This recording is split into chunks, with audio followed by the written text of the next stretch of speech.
తాకట్లో ఉన్న బంగారాన్ని విడిపించి ఆ రోజున మార్కెట్ ధర కట్టి మిగిలిన డబ్బును మీకు అందిస్తుంది కొమ్మూరి గోల్డ్.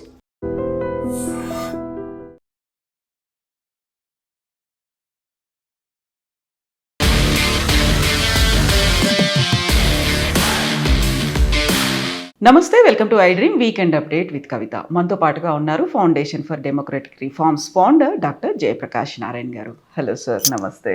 నమస్తే కవిత. సార్, ప్రపంచవ్యాప్తంగా బోల్డ్ అన్ని అంశాలు జరుగుతున్నాయి. అందులోనూ పర్టికులర్గా అందరికంటే ముందు మాట్లాడుకునేది దేశం అమెరికా. అమెరికా అధ్యక్షుడు డొనాల్డ్ ట్రంప్ ఈ మధ్య చేసినటువంటి ఒక చర్య అనేది ప్రపంచమంతా చర్చించుకుంటోంది. వెనిజువెలా అధ్యక్షుడిని రాత్రికి రాత్రి పట్టుకొని వచ్చారు, వాళ్ళ ఆవిడను కూడా తీసుకొని వచ్చారు. ఆయన మీద కేసులు అనేవి ఉన్నాయి. ఒక పెత్తనం అనేది కనిపిస్తోంది, గుత్తాధిపత్యం అనేది ఉంది. అసలు అమెరికా చేస్తున్న పనులకి యునైటెడ్ నేషన్స్ ఏం చేస్తోంది, అక్కడ ఉన్నటువంటి నాటో దేశాలు ఏం చేస్తున్నాయి, అసలు ఎవరు అడ్డుకునే ప్రయత్నాలు చేయట్లేదా? ఖచ్చితంగా అమెరికా చేసింది ఆధునిక యుగంలో అంతర్జాతీయ న్యాయ సూత్రాలకి 100% విరుద్ధం. దీనిలో అసలు ఇంకో రకమైన వాదనకి తావులేదు. అందుకనే ఏ ఒక్క దేశం కూడా, ఇజ్రాయెల్ ప్రత్యేక కారణాల వల్ల తప్ప ఏ ఒక్క దేశం మద్దతు ఇవ్వాలి. 199 దేశాలు ఖండించినాయి. కొన్ని దేశాలు వాళ్ళ దౌత్యపరమైనటువంటి కారణాలుగా ఖండన లేకుండా విచారాన్ని వ్యక్తం చేసినాయి. ఎందుకంటే రెండో ప్రపంచ యుద్ధం తర్వాత ఒక మౌలికమైన సూత్రం ప్రపంచంలో అమల్లోకి వచ్చింది. బలవంతంగా ఇతర దేశాలలో అంతర్గత విషయాల్లో మనం జోక్యం చేసుకోము, అలాగే బలవంతంగా ఒక దేశ సరిహద్దులను మార్చము.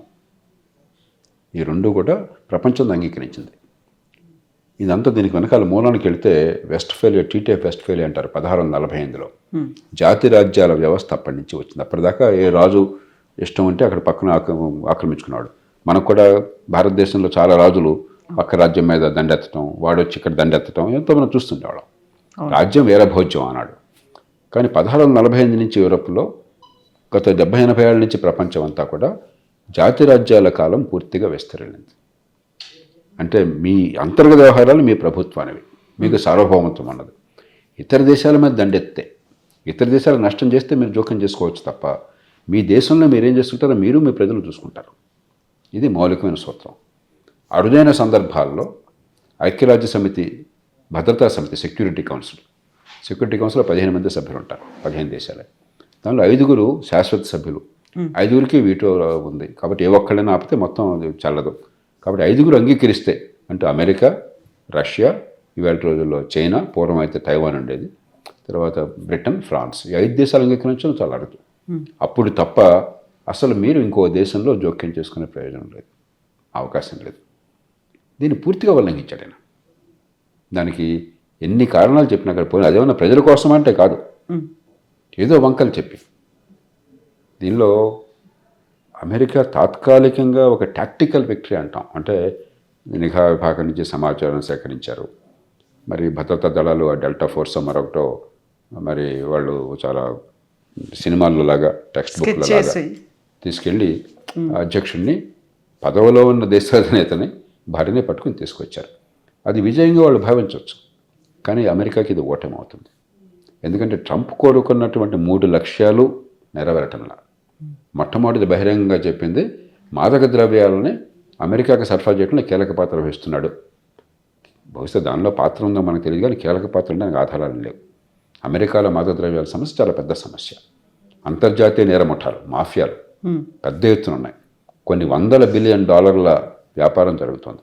ఏడాదికి 1,00,000 మంది పైగా అమెరికాలో ఈ ఓవర్ డోస్ వల్ల చనిపోతున్నారు. దానికి కారణం మధురో కాదు. మధురోకి పాత్ర ఉండుండొచ్చు, అతడు నిరస్వభావం ఉండుండొచ్చు, ప్రత్యక్షంగా పరోక్షంగా వాళ్ళు సాయపడుతుండొచ్చు. కానీ రేపొద్దున దీనివల్ల మీకు అమెరికాకు వచ్చేటువంటి మాదక ద్రవ్యాలు తగ్గిపోతాయని కానీ, లేకపోతే అమెరికా ప్రజల రక్షణ కానీ ఏ రకమైన ఆధారాలు లేవు. పోయిన మాట వరుస కోసం ఆయన వాదన పరిశీలించాడు. ఆ వాదన కూడా, ఒకవేళ వాదన వాస్తవమైనా కూడా ఈ హక్కు లేదు. పోయిన వాదన చూసినా కూడా మొట్టమొదటి లక్ష్యం నెరవేరట్లేదు. రెండవది, వెనిజువేలాలో బోళ్ళంతా ముడి చమురు ఉన్నది. ట్రంప్కి 1970ఏళ్ల కాలం నుంచి ఇంకా బయటపడలే ఆయన. ఆయన పుట్టింది 1948లో, నాకు గుర్తున్నంత వరకు ట్రంప్ పుట్టింది 1975లో. అప్పుడు ఆయన 20-30 మధ్యలో ఉన్నాడు. 70ఏళ్ల దశకంలోనే మీకు మొట్టమొదటిసారిగా ఆయిల్ని ఒక దౌత్యపరమైన, ఆర్థికపరమైన ఆయుధంగా ఈ అరబ్ దేశాలు ఉపయోగించడం మొదలెట్టినాయి. ఒక్కసారిగా కొద్ది కాలంలో 10 రెట్లు పెరిగింది ఆయిల్ ధర. ఇజ్రాయెల్తో యుద్ధం జరిగింది 1974 యామ్కోప్ వార్ అంటారు. అప్పుడు ఇజ్రాయెల్ మీద మరి సంపన్న దేశాల మీద ఒత్తిడి తేవడం కోసం చెప్పని ఇవన్నీ కార్టల్గా ఫామ్ అయ్యి ఓపెక్ అని చెప్పని oil producing and exporting countries అని చెప్పని వాళ్ళు మేము ఇక్కడి నుంచి ఉత్పత్తి తగ్గిస్తామనగానే ఉత్పత్తి తగ్గుతుంది కానీ వినియోగం అవసరం ఉంది కాబట్టి రేటు పెరిగిపోయింది అమాంతం. అప్పటి నుంచి ఆ అనుభవం అంతా ట్రంప్కి ఇవాళ ప్రపంచంలో జరుగుతున్న అవగాహన లేదు. ఇవాళ ఆయిల్ డిమాండ్ ఉన్న కొద్దికి ఫ్లాట్ అయిపోయింది. ఉత్పత్తి అవసరాల మించి జరుగుతుంది. అవసరమైతే ఉత్పత్తిని పెంచుకోవచ్చు తెలియక. రెండోది ఒక 20 ఏళ్ల కాలంలో అసలు ఆయిల్ అవసరం తగ్గిపోతుంది. మీరు ఎలక్ట్రిక్ కార్స్ వస్తున్నాయి, సోలార్ పవర్ వస్తుంది, విండ్ పవర్ వస్తుంది, బయోఫ్యూయల్స్ వస్తున్నాయి, రకరకాల బ్యాటరీ స్టోరేజ్ వస్తుంది, రకరకాల పద్ధతులు వస్తున్నాయి. కాబట్టి ఆయిల్ కాలం చెల్లింది.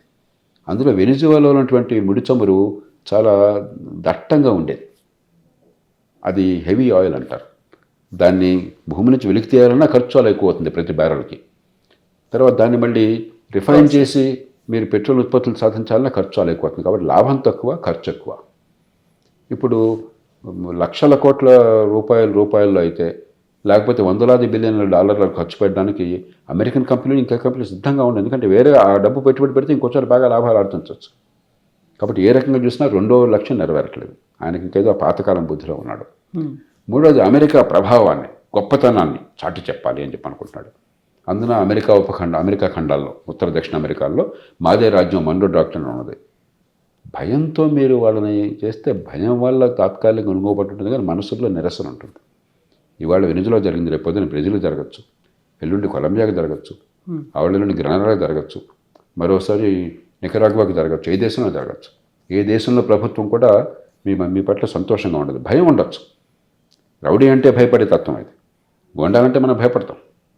గోండా వచ్చి కొట్టేస్తానని చెప్పంటే పాపం చిన్నవాళ్ళని వాళ్ళ మీద కనుక వాడు మనకు ఏదో పాత సామెత ఉంది కదా, 6 నెలలు సాముగడ్డీలు చేసి మూలన్న ముసలిని కొట్టాడు అనుకోండి, ముసలం భయపడవచ్చు.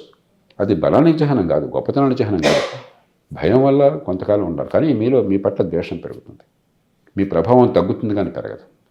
కాబట్టి మా ప్రభావాన్ని చూపెడుతున్నాం అన్నది కూడా నెరవేరట్లేదు. కాబట్టి ఇదేమంటే తాత్కాలికంగా టీవీలో అందులో ఈయనంతా టీవీ మనిషి, టీవీల్లో సినిమాలాగా బ్రహ్మాండంగా కనిపించింది అని చెప్పాడు కూడా అనుకుంటాను. టీవీలో చూశాను, సినిమా చూసినట్టు చూశాను, లైవ్గా చూసాను, అద్భుతంగా ఉంది, గొప్పగా ఉంది, మన వాళ్ళు వెళ్ళి వాళ్ళు పట్టుకుని తీరు అని చెప్పాను అంటున్నాడు ఆయన. అలా ఆ రకమైనటువంటి సంతోషమే తప్ప ఇది పూర్తిగా నిరర్థకం. అమెరికాకి ఏ రకంగా లాభం లేదు, ప్రపంచానికి ఖచ్చితంగా ఇది మంచి పద్ధతి కాదు.